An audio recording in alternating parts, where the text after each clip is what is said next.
আসসালামু এভরিওয়ান। তো আজকে আপনাদের জন্য চমৎকার এলজি ভেলভেটের কালেকশন নিয়ে চলে আসলাম। 6 জিবি 128 জিবি এবং 8 জিবি 128 জিবি দুইটা ভেরিয়েন্টই আমাদের কাছে অ্যাভেলেবেল আছে এবং কালারও অ্যাভেলেবেল আছে আমাদের কাছে। Black colour, white colour, golden colour, red colour, যে কালারগুলো আছে সবগুলো কালার আমাদের কাছে অ্যাভেলেবেল আছে।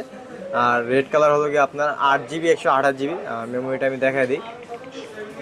তারপর 6 জিবি 128 জিবি, আর এগুলার ক্যামেরা ভিডিও খুব ভালো হয়। আর খুবই কার্ভ ডিসপ্লের মধ্যে, মানে লো বাজেটের মধ্যে খুবই সুন্দর একটি সেট। এই যে 8 জিবি 128 জিবি ইন্টারনেট মেমোরি। আর এই ফোনটার প্রাইস অনলি, যেটা 8 128, অনলি 20,500 টাকা। আর 6 128 যেটা, ওইটা হলে কি আপনার 18,500 টাকা হলে আমাদের কাছ থেকে নিতে পারবেন। আর আমাদের আউটলেটটা হলো Jamuna Future Park, level 4, block B. Apple স্টেশনে আসলে আমাদের কাছ থেকে ফোনগুলো আপনারা সংগ্রহ করতে পারবেন। ফোনগুলো একবারে ফ্রেশ কন্ডিশনে অ্যাভেলেবেল আছে, একবারে 99% ফ্রেশ কন্ডিশন। আর যারা অনলাইনে